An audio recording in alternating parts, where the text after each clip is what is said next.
അല്ല, കൊല്ലം സുധി എന്നുള്ള അദ്ദേഹത്തിന്റെ മരണം, കൊല്ലം സുധി മരിച്ചു എന്നുള്ളൊരു വാർത്ത ഈ എല്ലാവരെയും ഭയങ്കര അധികം ഷോക്കിംഗ് ആയിട്ടുള്ള ഒരു ന്യൂസ് ആയിരുന്നു. എല്ലാവരെയും വിഷമത്തിലാക്കിയ ഒരു ന്യൂസ് ആയിരുന്നു. അയ്യോ, കൊല്ലം സുധി മരിച്ചോ? എല്ലാവരും വിഷമത്തോടെയായിരുന്നു ആ ഒരു കാരണം അദ്ദേഹത്തിന് ഈ പറഞ്ഞ പോലെ പബ്ലിക്കിലുണ്ടായിരുന്ന റീച്ചും പബ്ലിക്കിൽ അദ്ദേഹത്തിനുണ്ടായിരുന്ന ഒരു ഇഷ്ടവും, അതുകൊണ്ട് എല്ലാവർക്കും അതൊരു വലിയൊരു നഷ്ടം തന്നെയായിട്ട് എല്ലാവരും പറയുന്നുണ്ടായിരുന്നു ആ സമയത്ത്. അനൂപ് എപ്പോഴായിരിക്കും ആ വാർത്ത പറഞ്ഞിട്ടുണ്ടാവുക? ആക്ച്വലി ഞാൻ അദ്ദേഹം മരിക്കുന്ന അന്ന് രാവിലെ അറൗണ്ട് 7-8 ടൈമിൽ ഞാൻ ഒരു ട്രിപ്പിന് പോയിരുന്നു വിത്ത് ഫ്രണ്ട്സ്. അതായത് ബർത്ത്ഡേ കഴിഞ്ഞ് വരുന്ന ദിവസങ്ങളാണ്. ഇപ്പം എൻ്റെ ബർത്ത്ഡേ കഴിഞ്ഞുള്ളൂ കഴിഞ്ഞ ദിവസം. അപ്പം അത് കഴിഞ്ഞ് ഞങ്ങൾക്ക് സമയമുള്ളപ്പോൾ ആ ഒരു നെക്സ്റ്റ് വീക്കിൽ ഒരു ട്രിപ്പ് പ്ലാൻ ചെയ്ത് അതിനു വേണ്ടി എല്ലാ പ്രിപ്പറേഷനൊക്കെ കഴിഞ്ഞ് കിടന്നുറങ്ങി ആ സമയത്ത് അലാം വെച്ച് എഴുന്നേക്കാൻ വേണ്ടി ഇരുന്നതായിരുന്നു. ഒരു 6 മണി സമയം. അപ്പോൾ അതിനു മുമ്പാണ് എനിക്ക് അവിചാരിതമായിട്ട് പല നമ്പേഴ്സിൽ നിന്ന് ഇങ്ങനെ കോൾ വന്നുകൊണ്ടിരിക്കുക. മോർണിംഗ് അല്ല, രാത്രി മുതൽ വരുന്നുണ്ട്. അപ്പോൾ ബേസിക്കലി ഞാൻ ഇങ്ങനെ അറിയാത്ത നമ്പർ രാത്രി ഒന്നും എടുക്കാറില്ല. മെജോറിറ്റി കേസിൽ സ്റ്റാർ മാജിക്കുന്ന സമയത്ത് അറിയാത്ത നമ്പർ ഒന്നും എടുക്കാറില്ല. അത്രയും ഇതുള്ളവർ എനിക്ക് വാട്സപ്പിൽ മെസ്സേജ് ചെയ്യുമോ എന്തെങ്കിലും ഉണ്ടായോ, കാരണം അത്രയും കോൾസ് വരാറുണ്ടായിരുന്നു. ചില സമയത്ത് നമ്പർ ലീക്കായിട്ടും വരാറുണ്ട്. അപ്പോൾ ചിലപ്പോൾ ഓഫീസിലൊക്കെ കണക്ട് ചെയ്ത് വരുന്നത്, ചിലപ്പോൾ UAE എന്നൊക്കെ വിളിക്കുന്ന ആൾക്കാരാണ്. പക്ഷെ ഞാൻ എടുക്കാറില്ല. അത്രയും വേണ്ട ആൾക്കാരൊക്കെ മെസ്സേജ് അയക്കും. അപ്പോൾ ഇതുപോലെ 2-3 കോൾസ് ഇങ്ങനെ വന്ന് കിടന്നു, ഞാൻ എടുത്തില്ല. അപ്പോൾ എൻ്റെ ഒരു ക്ലോസ് ഫ്രണ്ട് എന്നെ വിളിക്കുന്നു, അവൻ്റെ കോൾ വരുന്നു, അവനെ റിപ്പീറ്റ്ലി വിളിച്ചോണ്ടിരിക്കുക. അപ്പോഴാണ് ഞാൻ കാണുന്നത്. അപ്പോൾ ഉറക്കത്തിൽ ഞാൻ എടുക്കുമ്പോൾ പറയുന്നു, എടാ ഒരു ആക്സിഡൻ്റ് ഉണ്ടായിട്ടുണ്ട്, കൊല്ലം സുധി കുറച്ച് ക്രിട്ടിക്കലാണ്, അപ്പോൾ കൂടെ ബിനു അടിമാലി ഉണ്ട്, അങ്ങനെയാണ്, ഹോസ്പിറ്റലിലാണ്, ഇങ്ങനെ ഒന്ന് നീ സംസാരിക്കണം, കുറേ പേര് നിന്നെ ട്രൈ ചെയ്യുന്നുണ്ട് ഹോസ്പിറ്റലിൽ നിന്ന് പറഞ്ഞു. അപ്പോൾ ഓക്കെ. അതിൻ്റെ തലേദിവസത്തെ കാര്യം എന്താണെന്ന് വെച്ച് കഴിഞ്ഞാൽ അതിൻ്റെ ഒരു 3 days മുമ്പ് ഞങ്ങൾക്ക് ഷൂട്ട് ഉണ്ടായിരുന്നു. ഷൂട്ട് കഴിഞ്ഞ് ഇന്നൊരു ഇവൻറ്റ് നമ്മുടെ കോഴിക്കോട് ഹാപ്പൻ ചെയ്യുന്നുണ്ട്. അപ്പോൾ സാറിൻ്റെ അടുത്ത് പറഞ്ഞു സ്റ്റാർ മൈക്കിൽ ആരെങ്കിലുമൊക്കെ ഒന്ന് കണക്ട് ചെയ്ത് വിടണം എന്ന് പറഞ്ഞു. ഒരുപാട് പേര് അതിനകത്ത് നമ്മൾ സംസാരിച്ചു. പലരും വരുന്നുണ്ടായിരുന്നില്ല. ചിലവർക്ക് ഡേറ്റ് പ്രശ്നം, ചിലവർക്ക് യാത്ര ചെയ്യാൻ പ്രശ്നം, അങ്ങനെയൊക്കെ പറഞ്ഞ് പലരും മാറി. അവസാനമാണ് സുധിച്ചേട്ടൻ അതിനകത്ത് അലൈനാവുന്നത്. ബിനു അടിമാലി ഉണ്ടെന്ന് പറഞ്ഞപ്പോൾ സുധിയും കയറി. അങ്ങനെ വന്ന് അപ്പം എന്നെ പോകുമ്പോൾ എന്നെ വിളിച്ചു, അനുവേട്ടാ ഞാൻ പോവാണേ, പോയി ഷോ ഒക്കെ അറ്റൻഡ് ചെയ്ത് വരാം. ഞാൻ അപ്പോഴേ പറഞ്ഞു, പഴയ ജഗദീഷൊന്നും പോയി കാണിക്കരുത്, ഇവിടെ മര്യാദയ്ക്ക് പോയി സംഭവമൊക്കെ ചെയ്യണം. അപ്പോൾ അതിന് ശേഷം എല്ലാവരും പറഞ്ഞു എൻ്റെ അടുത്ത്, സുധി ഭയങ്കരമായിട്ടൊന്ന് പെർഫോം ചെയ്തൊരു സ്റ്റേജ് ആയിരുന്നു അത്. ഭയങ്കര കയ്യടിയായിരുന്നു. പുള്ളി സിംഗിളായിട്ടൊന്ന് പെർഫോം ചെയ്ത് ഒരുപാട് അവിടെ കയ്യടി വാങ്ങി എന്നൊക്കെ പറഞ്ഞു. അപ്പോൾ അതെല്ലാം ഇത് കഴിഞ്ഞിട്ടാണ് ഞാൻ അറിയുന്നത്. അപ്പോൾ ഞാൻ പറഞ്ഞു ഓക്കെ. അപ്പോൾ അവിടെ പോകുന്നു. രാത്രി എനിക്ക് ഇപ്പോഴും ആ മെസ്സേജ് ഇപ്പോൾ കിടപ്പുണ്ട് എനിക്ക്. അവിടെ എല്ലാവരും കൂടെ നിന്ന് ഫോട്ടോ എടുത്തിട്ട് എനിക്ക് അയക്കുന്നത്, അവിടെ നിന്ന് യാത്ര ചെയ്യുന്നതിന് മുമ്പ്. അപ്പോൾ അടിമാലിയും ബാക്കിയെല്ലാം കുറച്ച് ആർട്ടിസ്റ്റൊക്കെ ആയിട്ട് എനിക്ക് ഫോട്ടോ ഇട്ടിട്ടുണ്ട്. ആ ഫോട്ടോ ഞാൻ കണ്ട് രാത്രി അതിൻ്റെ എന്തോ പറഞ്ഞു വെച്ചു. അതിനുശേഷമാണ് ഞാൻ ഈ ഇൻസിഡൻറ്റിനെ പറ്റി അറിയുന്നത്. അപ്പം ഞാൻ ആദ്യം കേട്ടപ്പോൾ കുഴപ്പമില്ല, ഉറക്കത്തിൽ നിന്ന് എണീറ്റ് വരികയാണ്. അപ്പോൾ കുഴപ്പമൊന്നും ഉണ്ടാവില്ല, ഓക്കെ ആയിരിക്കും. അപ്പം നമ്മളങ്ങനെ ആശ്വസിക്കാനാണ് ശ്രമിക്കുന്നത്. അപ്പം നമ്മൾ അങ്ങനെ അത്രയും ക്രിട്ടിക്കൽ ചിന്തിക്കുന്നില്ല. അപ്പോൾ അവിടെ നിന്ന് തന്നെ വിളിക്കുന്നു, ഹോസ്പിറ്റലിലാണ്, വെന്റിലേറ്ററിലേക്ക് കയറ്റി, എന്തൊക്കെയോ പ്രശ്നങ്ങളുണ്ട്, പുറത്ത് ഞാൻ കണ്ടു സംസാരിച്ചു എന്ന് പറഞ്ഞു. അപ്പോൾ എനിക്ക് കുറച്ച് ആശ്വാസമായി. കണ്ട് സംസാരിച്ച ആളല്ലേ, പിന്നെ അങ്ങനെ കുഴപ്പമൊന്നും ഉണ്ടാവില്ല. അതിന് 10 മിനിറ്റ് കഴിഞ്ഞപ്പോഴും ചേട്ടൻ പോയി എന്നൊക്കെ പറഞ്ഞു. ഞാൻ പെട്ടെന്ന് എനിക്ക് എന്താണെന്നൊന്നും മനസ്സിലായില്ല. പകുതി ഉറക്കത്തിൻ്റെ മൂടും എല്ലാം കൊണ്ടും ഒരു മരവിപ്പായിരുന്നു. ശരി, കുറേ നേരം ഒരു മരവിപ്പായിരുന്നു. അപ്പം ഞാനതിങ്ങനെ ഇരുന്ന് ആലോചിച്ചു, എന്ത് ചെയ്യാം, ഒന്നും പിടികിട്ടുന്നില്ല. അപ്പം ഞാൻ പെട്ടെന്ന് ആരെങ്കിലും വിളിക്കണമല്ലോ എന്നൊക്കെ വിചാരിച്ചു. സമയം ഇങ്ങനെ വെളുത്തുകൊണ്ടിരിക്കുന്നേ ഉള്ളൂ, ആരെ വിളിക്കും പെട്ടെന്ന് എന്നൊക്കെ വിചാരിച്ചു. അങ്ങനെയാണ് ഞാൻ നമ്മുടെ ഇവിടെ ഏതെങ്കിലും ആർട്ടിസ്റ്റോ നമ്മുടെ കൂടെയുള്ള ആൾക്കാരോ, അപ്പോൾ നമ്മുടെ കൂടെയുള്ള മിക്കവാറും ആൾക്കാർ പലരും കൊച്ചിയിലില്ല, ക്രൂ. അപ്പോൾ ഓഫീസിൽ വിളിക്കാമെന്ന് വെച്ച് കഴിഞ്ഞാൽ സാറിനെ എങ്ങനെ വിളിക്കുന്ന, ഈ വെളുപ്പകാലത്ത് എങ്ങനെ വിളിക്കുന്നൊക്കെ പറഞ്ഞ് അവസാനം ഞാൻ ബിനീഷിനെ വിളിക്കണം. ബിനീഷ് ബാസ്റ്റിൻ ഫോർട്ട് കൊച്ചിയിലുണ്ടായിരുന്നു. ഇവിടെ ഏറ്റവും ക്ലോസ്ലി അടുത്ത് ആക്സസിബിൾ ബിനീഷ്.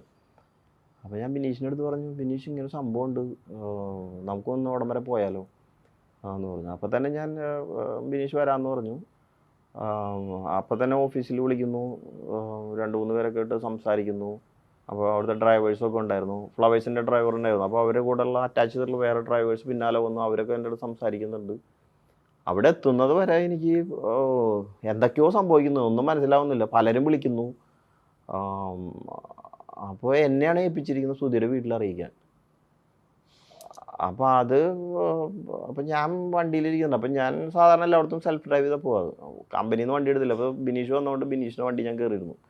അപ്പോൾ എനിക്കൊരു കംഫർട്ടബിൾ ഒരാളും വേണം സംസാരിച്ച് പോകാൻ വേണ്ടി, ഷെയർ ചെയ്ത് പോകാൻ വേണ്ടി. അപ്പോൾ ഞാനിങ്ങനെ ഇരിക്കുകയാണ്. അപ്പോൾ എൻ്റെ അടുത്ത് ഹോസ്പിറ്റലിൽ നിന്ന് പറഞ്ഞു, പോയി ഇനൊന്നും ചെയ്യാനില്ല, ചേട്ടൻ ഔദ്യോഗികമായിട്ടും അവരെ അറിയിക്കണം എന്ന് പറഞ്ഞു. അപ്പോൾ ഇത് എങ്ങനെ അറിയിക്കും എന്നുള്ളതാണ് കാര്യം.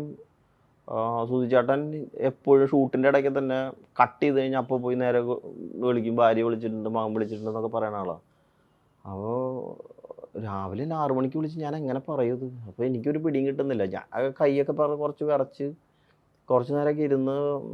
അപ്പോൾ ഞാൻ കൊടുങ്ങല്ലൂർ പോയിക്കൊണ്ടിരിക്കുക. കൊടുങ്ങല്ലൂരായിരുന്നു, ഹോസ്പിറ്റലിലാണ് സുധിയുള്ള ആ സമയത്ത്. ഞാൻ പോകുന്ന സമയത്ത് കോൾ ചെയ്യുന്നു. അപ്പോൾ ആദ്യം രേണു തന്നെ എടുക്കുന്നതെന്ന് തോന്നുന്നു, രേണു തന്നെ എടുത്ത്. അപ്പോൾ രേണു എടുത്തതിന് ശേഷം ഞാൻ പറഞ്ഞു, സുധിക്കൊരു ആക്സിഡൻറ്റ് പറ്റിയിട്ടുണ്ട്, കുഴപ്പമുണ്ടല്ലോ, ഞാൻ ഹോസ്പിറ്റലിൽ വരെ പോവാണ്, ബാക്കി കാര്യങ്ങൾ അറിയിക്കാം, കുറച്ച് ക്രിട്ടിക്കലാണ് എന്നൊക്കെ പറഞ്ഞു വെച്ചു. അപ്പോൾ അതിനുശേഷം അവർ പെട്ടെന്ന് പേടിച്ചു. ഞാൻ പറഞ്ഞു കുഴപ്പമില്ല, ഞാൻ അവിടെ പോയിട്ട് എല്ലാം ടേക്ക് കെയർ ചെയ്തതിന് ശേഷം വിളിക്കാം. പക്ഷേ എനിക്ക് ഒറ്റയടിക്ക് പറയാൻ പറ്റുന്നില്ല, മരിച്ചു പോയെന്നൊക്കെ എങ്ങനെ ഇത്രയും വെളുപ്പാങ്കാലത്തൊക്കെ പറയാൻ പറ്റുക. അപ്പോൾ ഞാൻ വിചാരിച്ചു അവിടെ ആരെങ്കിലും അടുത്ത് ഉള്ള ആൾക്കാരെ അസൈൻ ചെയ്ത് ഡയറക്റ്റ് പോയി പറയാമെന്നൊക്കെ വിചാരിച്ചപ്പോൾ ആരെയും ആക്സസിബിൾ ആയിട്ടില്ല. ആ സമയത്ത് ഐശ്വര്യ ഉണ്ടായിരുന്നു, നമ്മുടെ സ്റ്റാർ മാജിക്കിൽ. ഐശ്വര്യ കുറച്ച് ഓടിയെത്തുന്നത് കൊണ്ട് അതൊരു കുറച്ച് ബുദ്ധിമുട്ടായി എനിക്ക് തോന്നി. അപ്പോൾ ആർക്കും വീട് അറിഞ്ഞൂടാ കറക്റ്റ്. അതിനുശേഷം രണ്ടാമത് ഞാൻ കോൾ എടുക്കുകയാണ്. അപ്പോൾ ശ്രുതിയുടെ മകനെടുത്തു. അപ്പോൾ ഞാൻ പറഞ്ഞു, അച്ഛൻ പോയടാന്ന് പറഞ്ഞു. അപ്പോൾ അവനാദ്യം ചോദിച്ചു, ചേട്ടാ അച്ഛൻ എന്താ പറ്റി? ഞാൻ പറഞ്ഞു, ഇങ്ങനെ ആക്സിഡൻറ്റ് ഉണ്ടായി, അച്ഛൻ പോയി. ഒന്നും എനിക്ക് പെട്ടെന്ന് എങ്ങനെയാണത് അവതരിപ്പിക്കേണ്ടതെന്ന് പോലും ഞാൻ മറന്നുപോയി. കാരണം എൻ്റെ വീട്ടിൽ ഒരാളുടെ അടുത്ത് അവതരിക്കുന്ന പോലെ എനിക്ക് ആ സമയത്ത് ഫീൽ ചെയ്തു. അപ്പോൾ അവൻ്റെ ഒരു കരച്ചിൽ ഇപ്പോഴും ഉണ്ട്, എനിക്കിപ്പോഴും ചെവിയിൽ കേൾക്കാം. രാവിലെ എഴുന്നേറ്റിട്ടുള്ളൂ. കാരണം അവന് ഭയങ്കര അറ്റാച്ച്ഡ് ആയിരുന്നു അച്ഛനായിട്ട്.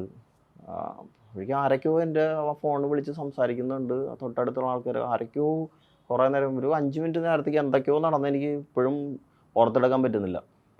അത്രയും വികാരഭരിതമായിട്ടുള്ളൊരു സമയമായിരുന്നു ആ സമയത്ത് പോയിക്കൊണ്ടിരുന്നത്. അപ്പോൾ അതിനുശേഷം ഞാൻ അവിടെ എത്തുന്നു. എത്തിയപ്പോഴും ശ്രീകണ്ഠൻ സാറൊക്കെ വന്നു. അപ്പോൾ ഞങ്ങൾ സംസാരിക്കുന്നു, ഡോക്ടേഴ്സായിട്ട് സംസാരിക്കുന്നു. എന്താണ് സംഭവിച്ചത് എന്നും കൃത്യമായിട്ട് മനസ്സിലാവുന്നില്ല. കാരണം പലരും കേട്ടിട്ടുള്ള ഇതാണ്, ആക്സിഡൻറ്റ് സംഭവിച്ചു ഇങ്ങനെയാണ്.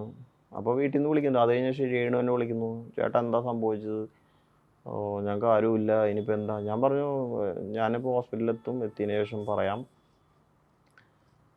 എന്നൊക്കെ പറഞ്ഞു. എനിക്ക് ആക്ച്വലി അവരെ ഹാൻഡിൽ ചെയ്യാൻ വളരെ പാടായിരുന്നു. അപ്പോഴേക്കും ഞാൻ ഐശ്വര്യനെ അവരെ വീട്ടിലേക്ക് എത്തിക്കുന്നു, അവരെ ടേക്ക് കെയർ ചെയ്യാൻ പറയുന്നു. നെക്സ്റ്റ് എന്താന്ന് ഒരു കാര്യങ്ങളും നമ്മൾ ഏറ്റെടുത്തിട്ടില്ല, എന്താ ചെയ്യേണ്ടതെന്ന് പോലും അറിയത്തില്ല. അപ്പോൾ കിച്ചുവാണ് എന്നെ ഇങ്ങനെ വിളിച്ചുകൊണ്ടിരിക്കുന്നത്. കിച്ചുവിനെ എനിക്ക് ആശ്വസിപ്പിക്കാൻ പറ്റുന്നില്ല. കിച്ചു അത്രയ്ക്കും അച്ഛനായിട്ട് അറ്റാച്ച്ഡ് ആയിരുന്നു. കാര്യം ഷൂട്ടിനൊക്കെ വരുമ്പോൾ മിക്ക സമയത്തും കിച്ചു ഉണ്ടാവും. ഫ്ലോറിലേക്ക് വന്നില്ലെങ്കിൽ പോലും ട്രാവൽ ചെയ്യുന്നതും ഈ അവസാന നാളുകളിലൊക്കെ സൂചിച്ചാടിൻ്റെ കൂടെ ഡ്രൈവ് ചെയ്ത് വന്നിരുന്ന കിച്ചുവായിരുന്നു. അപ്പോൾ അവനിങ്ങനെ സംസാരിക്കേണ്ട, ഇനി ഞാൻ എന്ത് ചെയ്യും ചേട്ടാന്ന് ചോദിച്ചിട്ട് നമുക്ക് ആ സമയത്ത് റിപ്ലൈ ഇല്ല പലതിനും. നമ്മൾ തന്നെ ഒരു പ്രോഗ്രാമിന് വിട്ടിട്ട്, കമ്പനി പ്രോഗ്രാം തന്നെയാണല്ലോ, അപ്പോൾ നമ്മളതിൻ്റെ റെസ്പോൺസിബിളാണ്. അവരെ ടേക്ക് കെയർ ചെയ്യേണ്ട ജോലി നമ്മുടെയാണ്. അതിലൂടെ പോകുമ്പോഴാണ് നമുക്ക് മനസ്സിലാവത്തുള്ളൂ എത്ര ഡീപ്പാണത്. എനിക്കത് ഇപ്പോഴും മനസ്സിൽ കിടക്കുന്ന ഒരു ഇൻസിഡൻ്റ്. അതുകൊണ്ടാണ് എനിക്ക് ഒരുപാട് ഓർത്തെടുക്കാതെ തന്നെ പറയാൻ പറ്റുന്നത്. പിന്നെ ഞങ്ങൾ അവിടെ കയറി കാണുന്നു, അപ്പോഴേക്കും കുറച്ച് ആൾക്കാരൊക്കെ വന്നു. ഓ, എല്ലാം അതിൻ്റെതായ പെട്ടെന്ന് കാര്യങ്ങളൊക്കെ നടക്കുന്നുണ്ടായിരുന്നു. ഒരുപാട് പേര് വരുന്നു, കാണുന്നു.